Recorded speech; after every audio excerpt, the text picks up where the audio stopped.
All right, welcome everybody to the December 9th meeting of TAIT and TUA.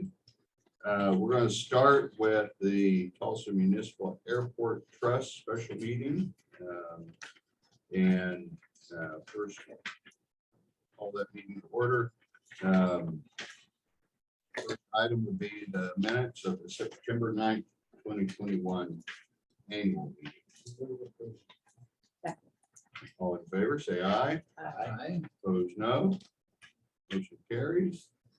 The next item would be the review and receive the audited financial statement for TMAC for the fiscal year ended. Yes, thank you. Brent Allison is here to do a little overview for the trustees and the mayor. He's with Conklin, Gilpin, and Wertz, and we'll just let him take the floor. Welcome. I'm gonna take my mask off, if you don't mind. Go ahead. Be able to speak a little bit more clearly. Thank you for the introduction and thank you for your time today. Again, I won't take much of it. My name is Brent Allison. I'm with Conklin, Gilpin, Wertz. And as Jeff said, I'm going to briefly discuss the results of the audit. Included with the financial statements are two reports from us.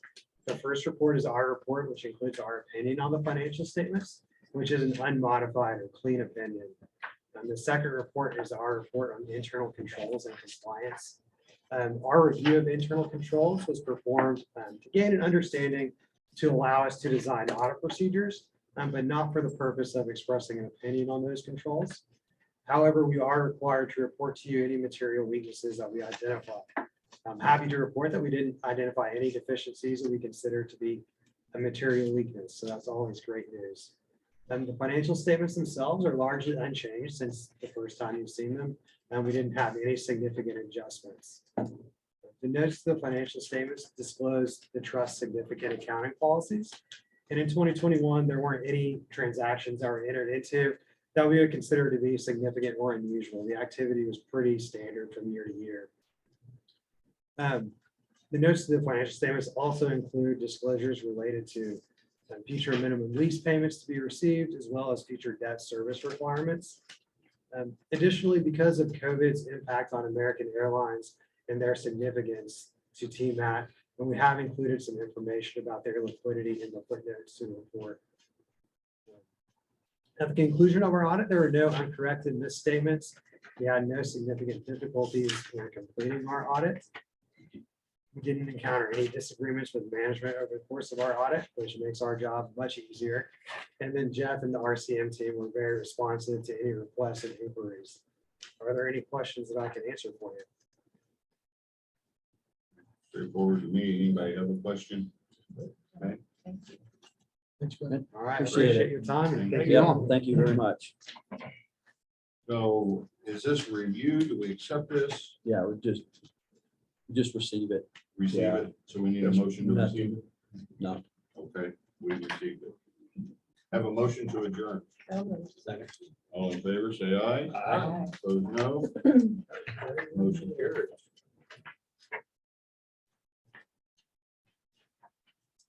Second meeting would be the the combined special meeting of the trustees, Tulsa Airport Improvement Trust, and the regular meeting, the members of the Tulsa Airport Authority to order and need approval of the minutes. Second. All in favor, say aye. Aye. Opposed, no. Carries.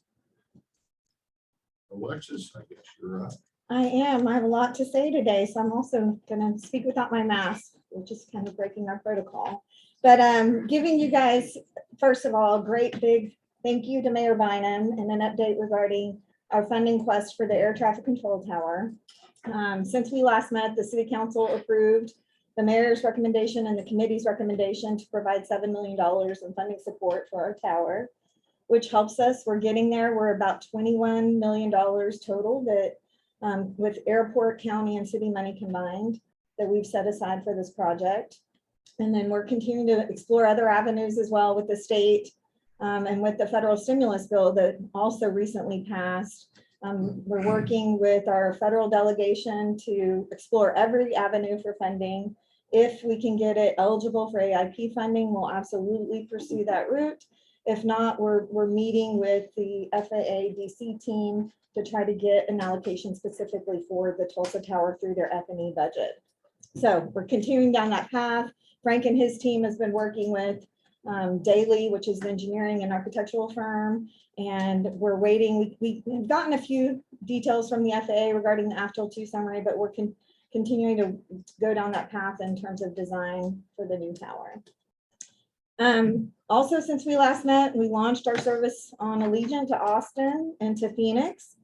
Yesterday, Southwest had a big announcement that they're adding Austin service. You can get to Austin about 3 different ways now. So good for them. There's clearly a lot of competition for that customer. And we're excited to have daily service on Southwest. It'll leave about 11:30, 11:45 and get you there about midday. Our whole team is working on our 2022 goals right now. We have 3 kind of big buckets that we're focused on: sustainability and operations, in terms of what are we doing to train and develop our employees, to be a good corporate citizen, to provide a resilient business operation, to innovation. And that's something we've really been focused on the past couple of years. We're going to continue to focus on that next year. And then inclusion. So how are we engaging all of the different stakeholders in our community to make sure that everybody feels that they have a vested interest in our success? So that's coming up. Interrupt you real quick? Yes. So you push certifications, and that sort of thing. Yes. And we're going to make afterwards, but 100% of the people that have gone in for testing for certifications are passed. Is that right? 85%. 85%? Yes. Okay. Well, it's still very high. Yes, it is very So, high.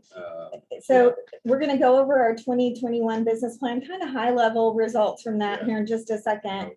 Okay. But our team just is committed to developing their skills. We know that's really important, especially in the market that we're in today. We have to make sure our employees are feeling engaged and getting opportunities to develop their skills so that they have opportunities to progress in it. I didn't mean that. No.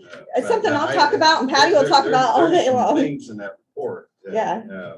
really are Yeah. great achievements. So We'll go through that here in just a second. But before we do, I did want to just brief you all on the event that we had here on the evening of November 30th, the morning of December 1st. As you know, we had a shooter that was a targeted shooting for a passenger that came in on a flight. Our police officers responded with courage, with all that training kicked in, and they really handled the situation. It's just amazing that no one was injured, that none of our police officers were injured or employees. We think there were 50 to 75 people total in the area at the time. And so Chief Thompson is here. He is coordinating an effort to recognize those officers who responded. I think our entire family just was so thankful that everybody's okay and that it was resolved the way it was. We did hold an after action briefing on Monday to talk about communication. That's probably the one area in an incident like this that you learn from the most in terms of everything was done exactly the way it should have been, but we can definitely learn on how we share that information with our tenants that are in the building, with our employees, so that in the future, if this event should happen, there's more information out there and people can make decisions about how they respond to it in real time. So that's kind of the area I think that we're taking away that we need to look at a little bit further. But as soon as we have a date set for the recognition event for those officers, you all are welcome to join us. We'll be sure to let you know. Yep. But Just to add to that, we learned yesterday that the suspect is now held without bond. So oh, good. Yeah. So. All right, on to 2021 goals, and I promise I'm not going to go through all 61 goals. There were 61 goals. 10 of them are pending, so we completed 51 of them. Of those 10 that are still pending, 5 are in process. 4 have been delayed because of COVID, and 1 we did cancel. So I'm going to quickly go through these, but welcome you guys to step in if you have something specific. Yes. Chief, I just want you to know, like, everything I've heard from Chief Franklin of Tulsa Police Department is that the officer that brought that guy down is an absolute hero. I'm sure you've heard that from a lot of folks, but, you know, to hear our officers in Tulsa Police Department talk about him, he's about 100 feet tall. Yes. Paul Bunyan holds nothing on him. I just as a mayor, I'm very grateful that we have such a great force here at the airport and kept everybody safe. So please share with your team how grateful we are. Mayor, I will, and I appreciate those nice comments. And also, I'd like to thank you. And if you would pass along to Chief Franklin that their response was immediate and overwhelming. They started 2 divisions of officers toward the airport immediately, and they were here within minutes. Good. And that combined with the good response of the airport officers helped make everybody safe and help contain the situation and allowed for there to be an overall good response and for the crime scene to be protected. And we couldn't have accomplished all that without the city of Tulsa's help and the Tulsa Police Department's help. So I'd certainly like to compliment the city of Tulsa and the Tulsa Police Department in particular. Great. Thank you very much. Absolutely. Thanks, Chief.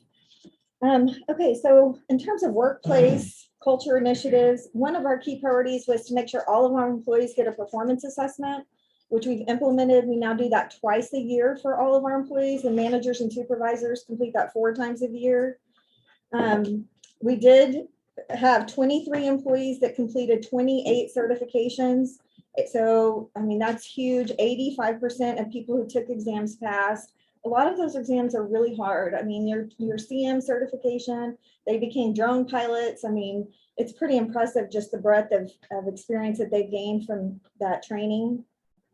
100% of our employees went through DEI training. We had 2 classes this year, one with like basic certification and one about implicit bias. Patty has completed a pay study. It's really important in this environment to make sure that our pay is competitive. We did make adjustments for 26 employees to bring them within their range. That's something we always have to watch. In terms of our infrastructure development, we are redesigning the entrance to Riverside Airport. We were really waiting on the name change to be official before we move forward with that project. And so the design is complete, and we hope to have that construction done before the PGA championship. I'm just gonna say US Open, it's PGA. All right. We have incorporated EV charging stations into our CIP. We know that that is going to be technology required not only for our customers, but for our own fleet vehicles as well. So that's something that we're looking at. We adopted a schedule for runway closures. And this was important because in the past, if our maintenance team saw a need to go out there and do some airfield maintenance, they would close the runway and the tenants wouldn't have advance notice. Now we have a schedule. The first Wednesday of every month, this runway is closed for maintenance. I mean, it's all weather dependent, but it has really eliminated the need for unscheduled closures of the runway, except for, of course, those that are out of our control, either because of weather or an aircraft incident.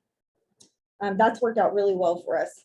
We have all essential facilities and services on backup generators. Our team was kind of delayed in implementing that because of parts being delayed, but they are wrapping that up this month. Another goal of ours is to make sure when customers call in, customers meaning our tenants, call in work order requests because they see an issue in the terminal, that we respond to those quickly. Our goal was to have 80% response. We were at 87.8% were responded to within 24 hours. We also are in the process of testing an electronic TCAA. That's a tenant construction and alteration application. So when a tenant has an improvement, it's a paper document that they submit today. We're putting that through an electronic process that enables them to send it in electronically, our team to review, keeps everybody on the same page, and provides, we think it'll provide a quicker response. We're testing that this month with our first projects. In terms of community engagement, meetings with air carriers led to 9 new route announcements this year and a new airline entrant. Our goal was to get seat capacity back up to 75% of 2019, and we are at 87% of 2019 capacity. Our goal is to get passenger activity by providing information about what we're doing to keep our passengers safe and information about our flights. Our goal was to get it above 75%.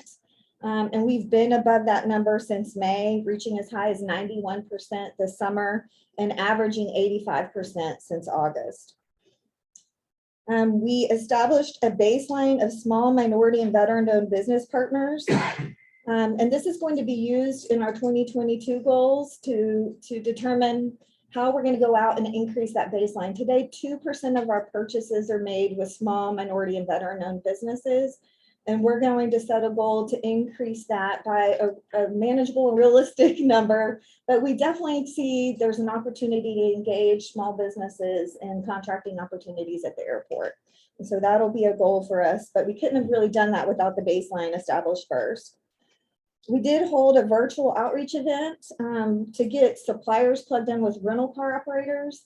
So we have rental car operators are traditionally challenged in finding ACDBE certified firms, which is the certification that the FAA requires in order for them to count that purchase as a supplier purchase. So Sandra on Jonathan's team really worked with suppliers to get them engaged and informed about opportunities with our rental car companies. We closed our first large-scale non-aeronautical development project, leasing 47 acres to Amazon, which is pretty exciting. And then we increased our ground rental revenues. Our goal was 10%. We got about halfway there we increased it by almost $200,000. Those Amazon rental revenues are at a construction rate right now, so that won't kick in until they get their CO, and then we'll definitely see that number increase. In terms of customer experience, our passenger surveys indicated that our passenger ranking of 8.9 is consistent with what we expected. It was actually above what we had planned. 55% of unsolicited feedback was positive. So we go out and monitor social media and pull all comments, regardless of whether or not they tag us in it or not. These are Google reviews, Yelp reviews, everything that's out there. And our goal was to have 50%, and we hit 55%.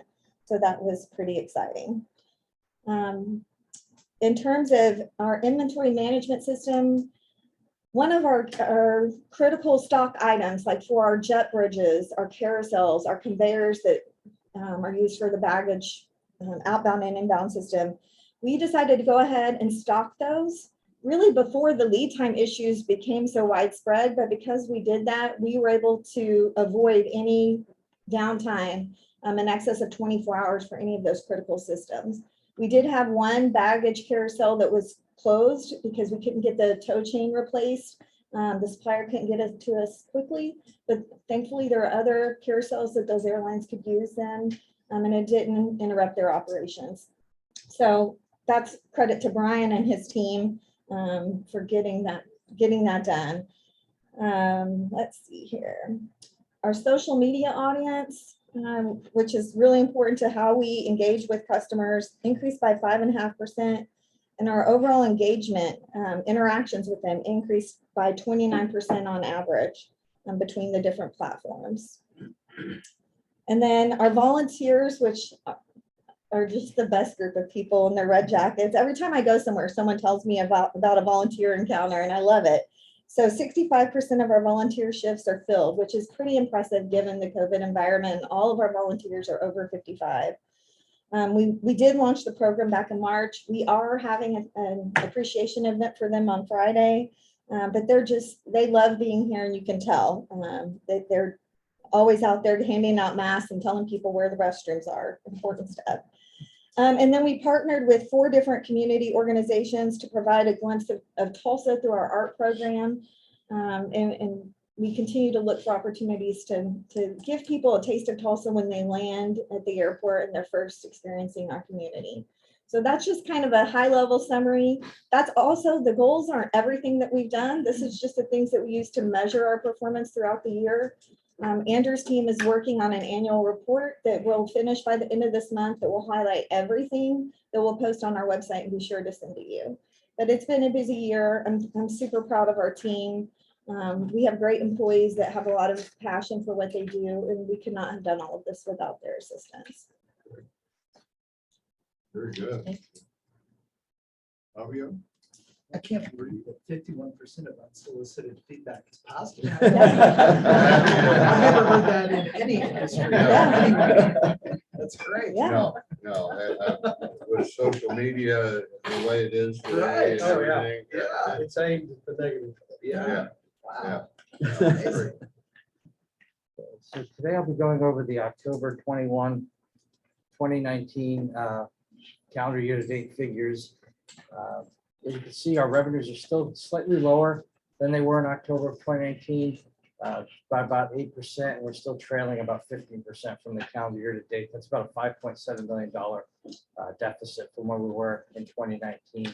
Expenses, on the other hand, we're still tracking well below where we were prior calendar year, 12% for the annual, 11% for the month over month, about a $2.4 million. So we're a little over a month ahead of where our expenses were from 2019. So that's a good thing, given our revenues are a little light. Our net operating income down about 19% from the annual at about $3.2 million. Our food and beverage is still tracking about 20% below the month of October 19 and still about 43%. So we're down about $2.7 million in calendar year-to-date revenues on our food and beverage.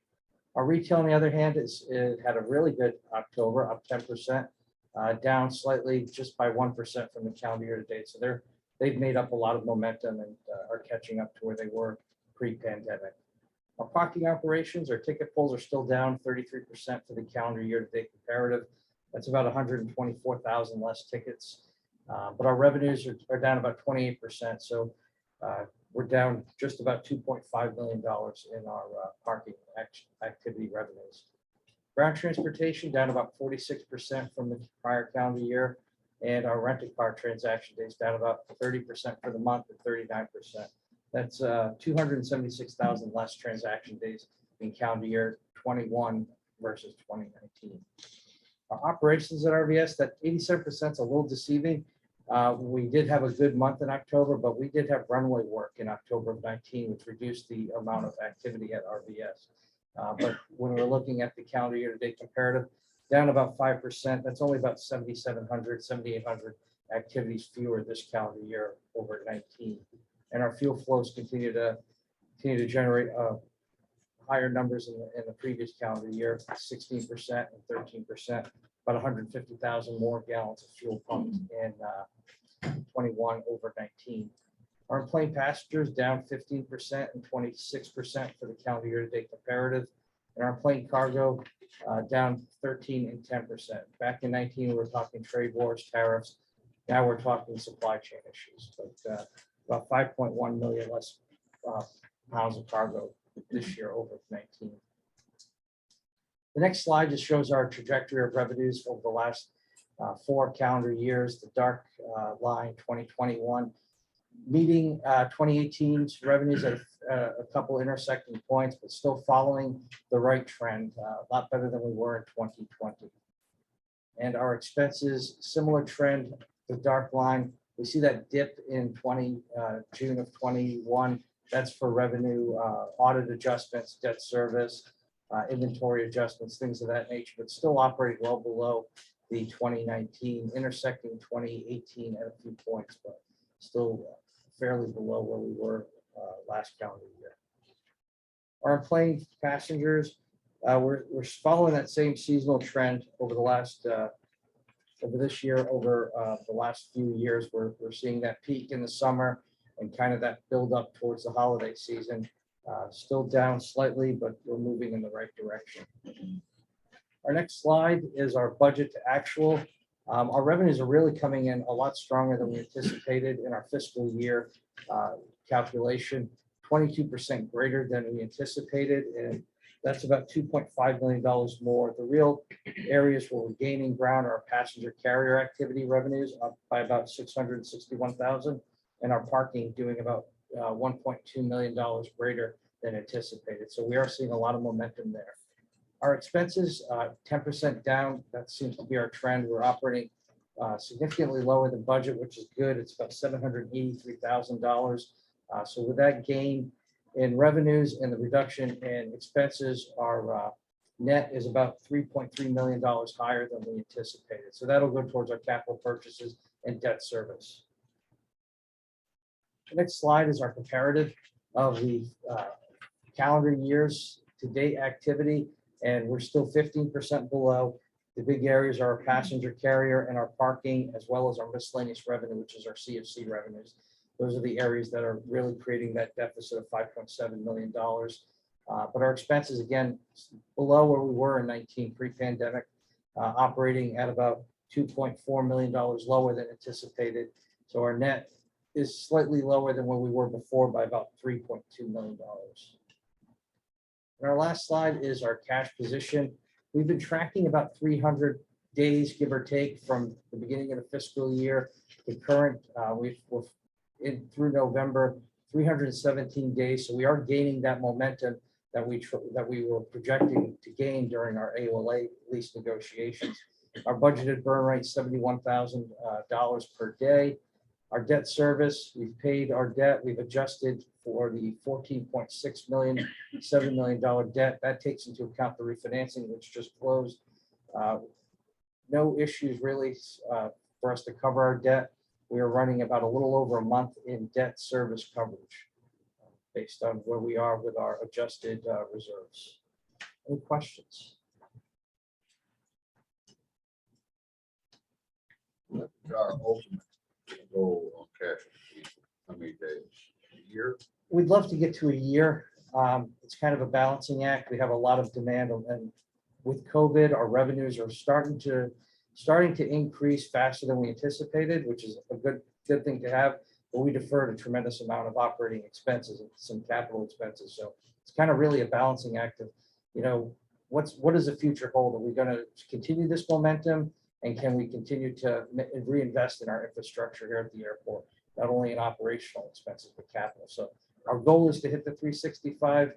We're working toward it, but we do have a lot of deferred maintenance needs that we have to address. Fabio, have we met that 365 in any time? I didn't think so. No, not yet. Okay. We've gotten, I think, as high as about 328 days in October, but that's the middle of the fiscal year activity. So there's a lot of flux there. Okay, good report. Fiscal year 2021 financial audit. Okay.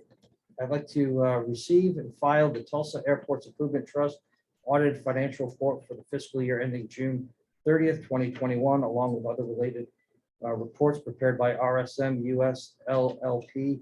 I have Kevin Smith, partner at RSM, who is present in the audience, who'd like to give a brief overview of the audit. Good morning. Morning. As Fabio said, I'm here to go through the results from the external audit. There's a few deliverables that come out of our audit. The first would be the financial report, which is contains the comparative financial information from 21 to 20. This is the responsibility of management to put these numbers together and complete this report. Our job is to give an opinion and whether the amounts reported are in accordance with generally accepted accounting principles. The opinion that you'll see in there from RSM is a clean opinion, so what we call an unmodified opinion. So that's the highest level of assurance that you can receive as a part of an external audit. That financial report also has some very good information in the back, some historical data, both financial and some data on plane passengers and debt service and some other schedules that are of interest. The other, one of the other reports you have in front of you is the compliance report. So this is the audit that we perform over the federal funds that the airport receives. This did include a lot of the CARES funding that the airport has received. And we audit that to make sure they're in accordance with the federal, with the FAA guidelines and the other federal guidelines that relate to federal grant programs. There were no findings, no compliance findings that are reported within that report. Also, no significant deficiencies or material weaknesses over internal controls. both over financial reporting and over compliance with grant programs. The other report you have in front of you is the passenger facility charge program audit that the FAA requires us to look at each year as well to make sure that the expenditures for the PFC program are made in accordance with their approved projects. Again, the schedule's in there, no findings to report as a part of the work we did over the PFC program. Really, overall, the audit went very well. Full cooperation from management, and everyone we worked with had access to all the information we needed to. No significant disagreements or difficulties performing the audit, no significant audit adjustments. So overall, very clean results. Happy to answer any questions they have. Any questions? All right, thank you very much. Welcome, thank you. Administrative finance and IT contract. Number 3. That's to receive and file the Tulsa Airport Improvement Trust audited financial reports for the fiscal year ending June 30th, 2021, along with other related reports. We've done that. We've received it. No action? Yeah. Okay, number 4. Okay, I'd like to take number 4 and 5 together if I could. Okay. Accept and approve the pending FAA Airport Rescue Grant Offer Grant number 3400991022022 for Tulsa International Airport, an amount not to exceed $12,534,920, and accept and approve pending FAA Airport Rescue Grant number 3400980382022 for Richard Lloyd Jones Jr. Airport, an amount not to exceed $148. These are the third round of relief grants provided by the FAA. These, similar to the previous 2 rounds, are for operational expenditure reimbursement and debt service. Our plan is to use the funds in the same fashion that we used the CARES Act and the ARPA funding to reimburse ourselves for daily operating expenses at the airport. We have not received the grant for the second round of concessionary relief. Hopefully we'll get that in before the next board meeting or thereafter. Free money. Kind of. We all pay for it. All right, So is it reimbursement for lost revenue? I know that's the term that applies to us in the city. It's actually for operating expenses. So we submit a reconciliation to the FAA for our payroll expenses, any of our contracted services, landscaping, janitorial, things of that nature. They review it and then they reimburse us for it. So it's not for lost revenue. It's just reimbursing actual out-of-pocket operational expenses. motion is approval. All in favor, say aye. Aye. Those no. Motion carries. Number 6. I'm Blue Cross Blue Shield. Yeah, I'm gonna take 6 through 10 together. They're all related to employee benefits for the upcoming calendar year of 2022. Yeah, sorry. So we would like to enter into agreement with Blue Cross and Blue Shield. They currently are a healthcare provider. They came back and our premiums have increased for the coming year. After discussion with Patty and Fabio, we decided to go ahead and absorb that cost for our employees. We wanted to be able to maintain some continuity in terms of who our health insurance provider is. The nominal cost is $259,000 for the increase. And all of this is, of course, dependent on how many people sign up for which plans. Right. But we just felt it was important that we kept that continuity given the COVID environment we're in and the stress that people already have in that circumstance. Number 7 is to approve a business associate agreement with NFP. They are the broker that goes out and conducts the bids for all of our different benefit offerings. They help us navigate through that process, and they're an extreme help to Patty and Tara. Number 8 is to approve Teledoc Health Services Agreement. So Teledoc is our telehealth provider. Last year, the airport paid for those services. This year, we decided we're going to let the employees who want to use it pay for it. The utilization didn't go up, even though everybody was covered. And so we decided that probably wasn't the best use of our dollars. But if employees want to use it, they just pay, it's like $5.50 a month, I believe. So it's nominal. Those who are covered under our insurance plan get to use the WebMD, I think that's what it's called. Yes. Yes, Live. MD Live, yes, MD which is the Blue Cross and Blue Shield telehealth option. Number 9 is to approve the Identity Theft Protection Service Agreement with Identity Rehab Corporation. This again is an employee paid benefit, but because we have to sign a contract, this board has to approve it. Number 10 is to approve an agreement with Metlife for employee life, dental, and vision insurance. So our estimated cost for the employer paid life insurance, which we provide $50,000 coverage for every employee, is $18,000 a year. For dental, it's about $85,000 a year, and for vision, it's about $18,000 a year. And again, all of that will be determined based on actual elections through open enrollment. And that sums it up. That doesn't include all of the benefits. There are a few other options that are available to employees that they pay for that we may have a contract to sign at some future date, which we'll bring to you. But overall, I was pretty impressed with the work that NFP and Patty and Tara did to secure benefits that our employees clearly enjoy. We did a benefit survey earlier this year to get feedback about our benefit options. And these reflect the wishes of our employees. And so it's nice to be able to stay in alignment with what our employees enjoy using and actually utilize.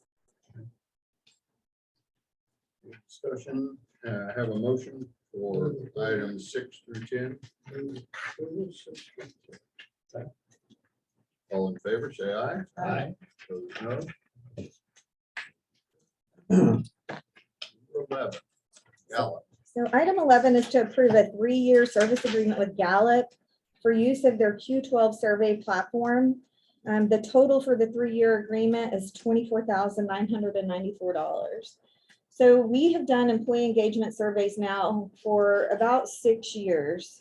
And they've always been done on SurveyMonkey, and we've benchmarked it pretty much every year. And it's a great tool. But one of the things this year that we looked at is how can we utilize a tool that has a lot more data behind it. And the Gallup organization has 85 years of experience in measuring metrics that really reflect employee engagement, satisfaction, and they provide us with a benchmark to other industries. So we can see how we do compared to all of the users of this platform across the nation. The zoo actually is who mentioned that they use this as an engagement tool. I think that's what prompted us initially to look at it. But it's a 12-question survey that doesn't take a lot of time. But then what they do is they provide metrics back to our managers and supervisors so that we can see where we need to really focus our efforts. And we'll use that information then to create an action plan for those managers and supervisors. Things like recognition of employees, having those development discussions that we do as part of our review process. Just whether or not they have buy-in into the work that we do, all of that will be covered as part of this Q12 survey. The way that works, that's all anonymous, and then they compile the data. Yes. And it's one particular thing comes up, Yes. and that's an area that we need to. Yes, so it is anonymous. We are going to segregate it by division. They said you only need 4 people to participate in order for there to remain anonymity in the process.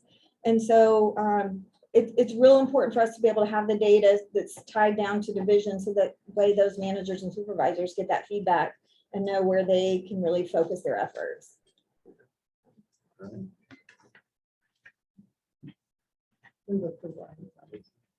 Second. All in favor, say aye. Opposed, no. Here. Well, I'm going to take number 12 too. So what we'd like is for you to receive for initial consideration revisions to our human resources policy manual. There's a quick and easy summary, so you don't have to read 110 pages of the policy manual.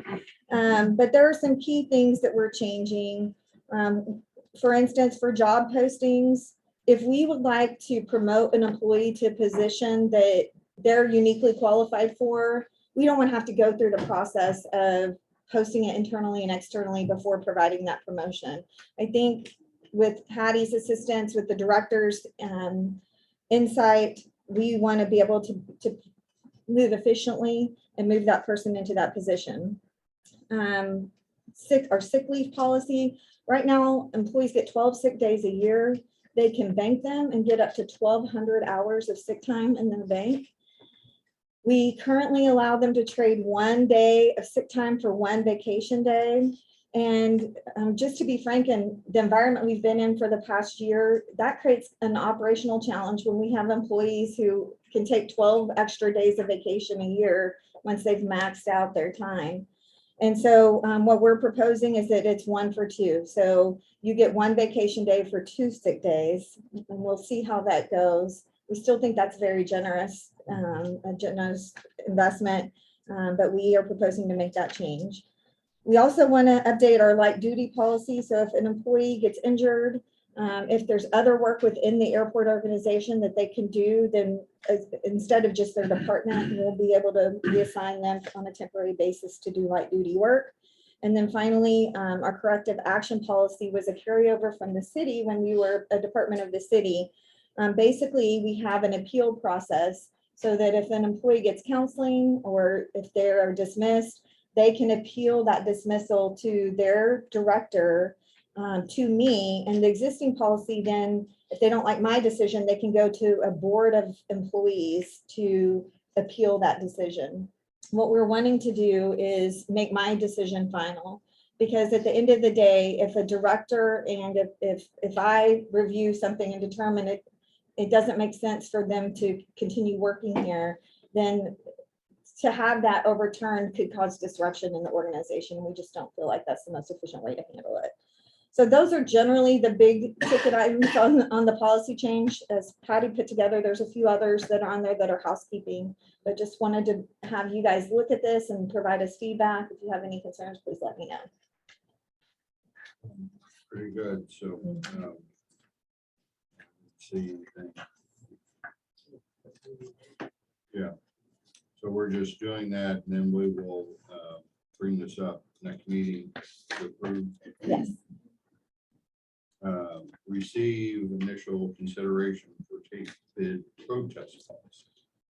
So you should have a red line, or it's actually a blue line of the existing bid protest procedure. So we went for years without having a bid protest, and then we've had a couple this year.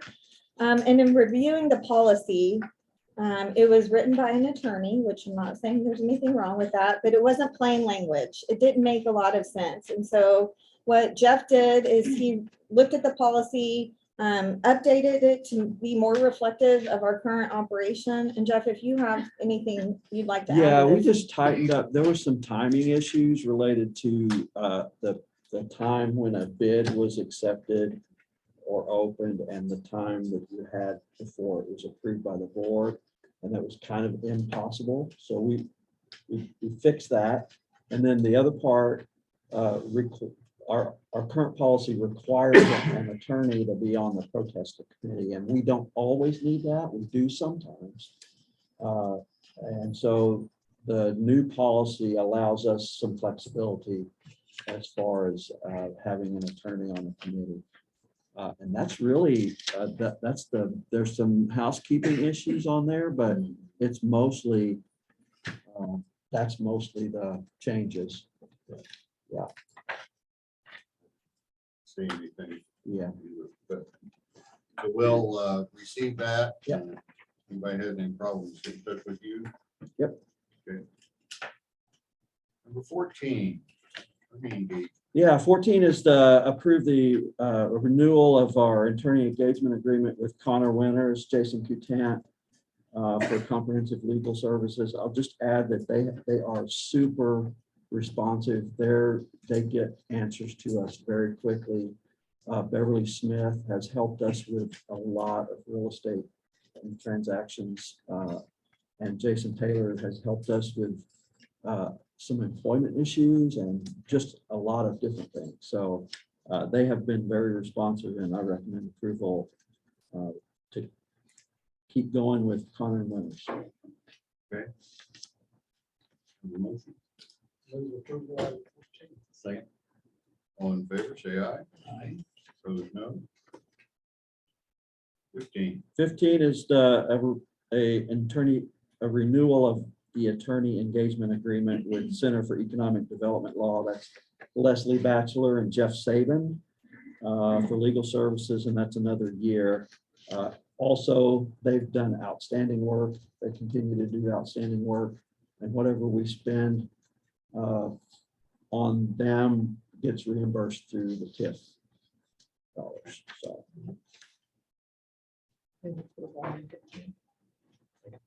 All in favor, say aye. Aye. Opposed, no. Here. Airport lighting. Yeah, so it's gonna be for the approve the purchase of LED air-filled signage and control boards for the air-filled lighting control system from ADB SafeGate. Not to exceed $232,030.20. This was a non-budgeted purchase. The purchase will replace 54 older trapezoid incandescent wayfinding signs and retrofit 61 newer style incandescent signs to LED, which will put our full air-filled signs at LED and remove all incandescent. We'll also purchase 24 regulator boards to replace the outdated ones that we can no longer get parts for in the system. The current system was built on the ADB SafeGate platform, and ADB SafeGate is the only one that supplies the product for it. So that's all we can get from it. So anyway, recommend approval on that one. Would be a significant electrical bill savings on Yeah, I mean, that? we see anywhere from 25 to 30% whenever we go from incandescent to LED. So yeah, I mean, you're talking 54 signs that stay on at least 10 to 16 hours, depending on how they go. So yeah. All right. Have a motion? 16. Second? So can I ask, so if the purchase is not budgeted, where is the money? We have historically never achieved our full operating budget. So we have room in our revenues and our operating expense budget. So we're just trying to close that gap. Okay, so Sorry. the 90% something increase that we saw Right. in your presentation, this would just come out of that. Right.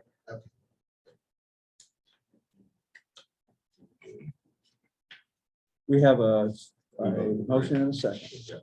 And so we need both. Yep. All in favor, say aye. Aye. Opposed, no. Motion carries. Number 17. Approved purchase of Convergent Technologies LLC for purchase, installation, and configuration of video surveillance equipment not to exceed $298,375. We're replacing a lot of security cameras that have been backward for a while because of finding issues in the past. We're playing catch up. The installation turnkey kind of replaced a lot of security cameras. Again, this is kind of one of those COVID things that Yeah. we kind of let. Been slide. backburnered for a while, and we have a little extra money, as Fabio talked about, so we're looking forward to trying to get things in a better place. Yeah, one of the things that we're doing as a leadership team is Fabio provides our cash position. So we're always looking at that number, looking at our budget. And because our revenues are higher and our expenses are lower, we have this available cash. So we're prioritizing which projects have been delayed and deferred that we can do quickly to be able to complete before the end of this fiscal year. And these are projects that rose to the top as, ones that we could act on now and have complete by the end of June. Yeah, well, there's no reason to have security cameras if they don't work. Yeah, or they're just so dated. I've experienced that. Are these both interior and exterior? Yes, yeah, some of them are interior, some of them are hardened for handling the elements outside. And we have cameras all over the place, the entire field, Yeah. you name it. Well, we've got to have that. All right, have a motion? Move approval item 17. All in favor, say aye. Opposed, no. Carried. 5-year capital improvement plan. Item 18, I would like to withdraw. How about 19? That one I will not withdraw.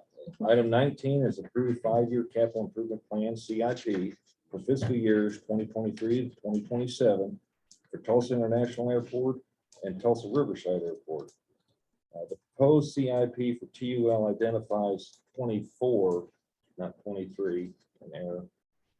Project totaling $101,878,000. Project anticipated for the first year of 2023 is improve the runway safety area of runway 18 right through 6 left, construct the air traffic control tower, purchase public area furniture, rehabilitate entrance roads, develop a safety management system, upgrade the computer aided dispatch, and construct the federal inspection services facility. For Riverside, the next CIP has 3 projects totaling $9,102,000. Anticipated project for 2023 is the rehabilitation of the connector taxiways to runway 1 left, 19 right. If you recall, in November, I brought this CIPs to you. There's been just minor changes from November to December, corrections of a few numbers and so forth. Management would recommend approval of item 19. If you have no questions. I haven't really achieved. Yes, sir. Okay, have a motion. Move approval, item 19. Second, third. All in favor, say aye. I got Jeff Staub on the second. Contracts. Item 20 is accept bid and approve award of contract to Keith Construction Company, LLC, escalator replacement phase 4 in the amount of $1,211,522. This contract includes the removal and replacement of an escalator on concourse A, an escalator on concourse B, and a pair of escalators at the east end of the airline ticketing area. We received 2 bids. First one was $1,211,522. The second bid was $1,252,522. The engineer's estimate was $1,482,997, or 22% below the lowest responsible bidder's quote. Management recommends approval of item 20. Jeff, why would we offer the estimate that far?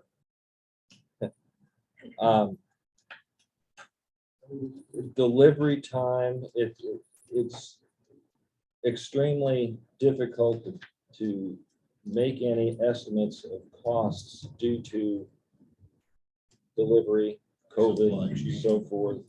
To be honest, I was kind of surprised we were that close. I was expecting the bids to be a little bit higher than what they were. Keith Construction has installed or replaced the majority of our escalators in the past. They know what they're doing. We're very confident with them. And I don't have a problem with cost, it's just that we historically, we seem to do pretty good at estimating. Right. It's, This one's kind of out of the world. it is so scary to kind of estimate it at this point. I've got a bid opening at 10 o'clock today, and I'm kind of iffy on what that's going to come in at. You just don't know in this climate. Yeah. And Have a motion. I would just add that this project we're gonna pay for, but it is PFC reimbursement eligible. So as soon as PFC revenues start coming in, and it'll be in line for reimbursement. Thank you. No, for privilege. All in favor, say aye. Aye. Opposed, no. Motion carries. Change order. Item 23 is approved change order number 8, ticket counters terminal building project phase 4 with Myers Cherry Construction LLC in the amount of $55,069.80. This change order will fund the last 3 phases of the project, leveling the floors and sealing the floors before the gravel is applied. To date, we've had 8.5% increase in the cost of that project. To date, that brings the total contract price of $6,492,000 $419,124.97. Management would recommend approval of item 21. Anticipate anything, any other changes? These You're are the- flooring down, it's gonna be close to the end. These are the last three phases of the project. What has happened is once we got into the area and demoed, the floor was in horrendous condition. It was not level. To put anything on top of it, we have to seal it because it's slab on grade. Right. And we could not get the percentage of moisture in the concrete down. So these are things that happen after the fact. Yeah. So Yeah, hopefully, Remodeling projects are tough. absolutely. Right. Hopefully, Stop. there will not be any more. Hopefully, there will not be any more floor projects extensions. Okay. Have a motion for item 21. Move approval. All in favor, say aye. Opposed, no. Motion carries. 22. Item 22 is approved change order number 3, runway 18 right, 36 left, safety area interim and pavement rehabilitation with APAC Central Incorporated in the amount of negative $5,144.57. This change order modifies one sign, extends the sign pad on another location, but the big decrease is caused by we allowed the contractor to discharge the grooving slurry into the grass. Basically, after the pavement was placed, contractor went through, grooved transverse across the pavement. Instead of hauling all that slurry somewhere, we were allowed them to just discharge that into the grass, which saved quite a bit of money. Change orders to date on that project is a negative 0.2%. Total contract price to date is $11,326,142.81. Recommend approval of item 22.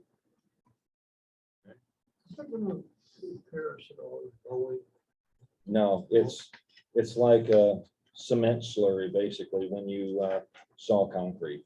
You just wash off, it flushes, it dilutes, it dissolves. No. Approval 22. All in favor, say aye. Aye. Opposed, no. Carries. Number 23, property development leases and concession. Yes, sir. 23 is approve an addendum to the sublease agreement with GSA on behalf of TSA for their terminal office space. As you remember, we brought a new sublease agreement, I believe it was October, but GSA added this addendum. And of course, with recent events, I'll probably stop there, let either Alexis or Jeff handle it from there. Yeah, so TSA sent us a whole list of exhibits that they wanted to add to the agreement that you all had already approved, including the COVID-19 vaccine mandate as part of that. And so we didn't want to just sign those without coming to you, since we represented that that contract did not have that requirement. Since then, as you guys have probably heard, a district court in the state of Georgia now has filed an injunction to the federal contractor mandate. And TSA even yesterday sent out a clarification that they are not going to be enforcing the vaccine mandate in their agreements.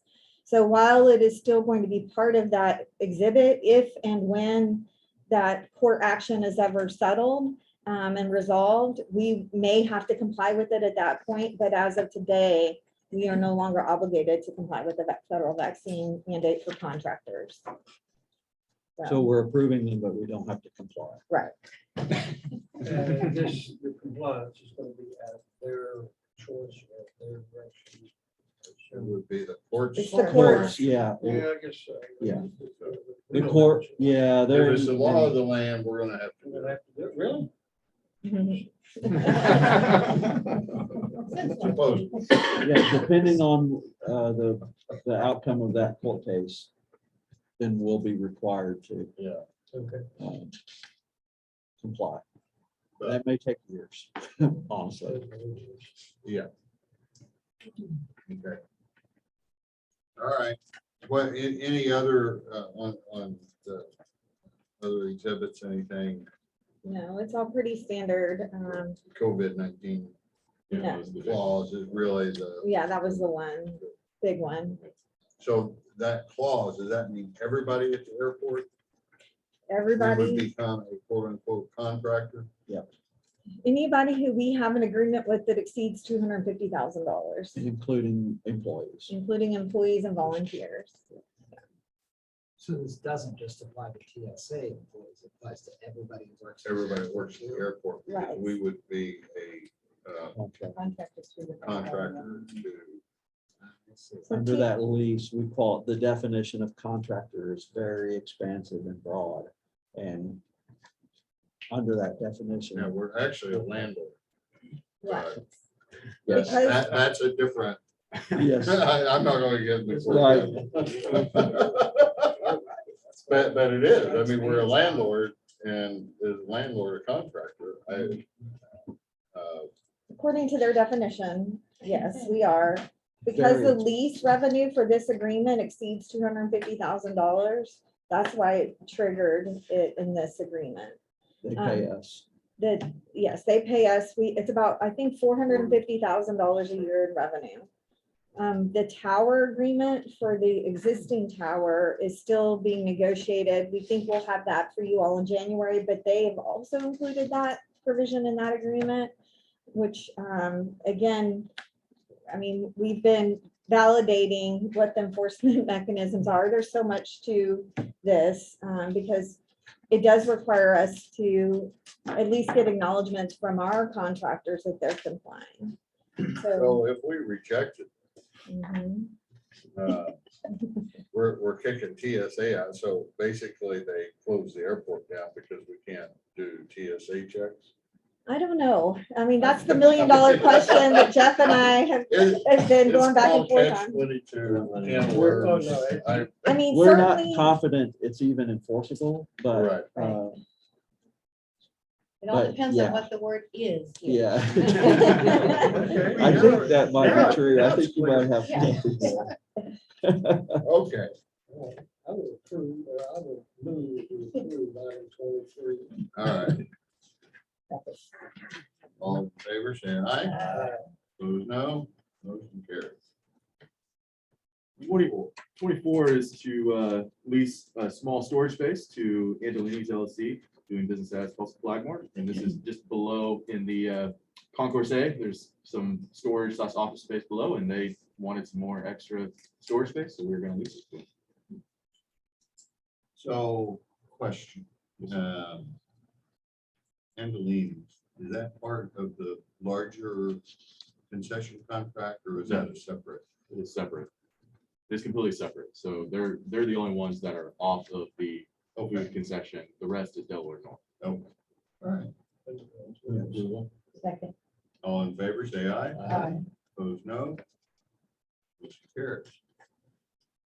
25 is to approve the sublease agreement with Aircraft Service International, doing business as Menzies Aviation for into-plane fueling and management of the Tulsa Fuel Facilities Farm. They'll lease 184 square feet of office space on a 5-year with 2 one-year options at the standard rate, effective January 1st. Motion. Move approval item 25. All in favor, say aye. Motion is approved. 26. 26 is approved sublease agreement with More Performance Aircraft for 15 years with 2 5-year options at the standard rate, effective January 1st. Okay. Second. All in favor, say aye. Any other business, TAA, anything? I'm say good luck to Jonathan. Yeah. Thank you. Bring us business. I will do my best for sure. Have a motion to adjourn. All in favor, say aye. Aye. Opposed, no. 9:34. Thanks, everybody. That's pretty good for 2 hours.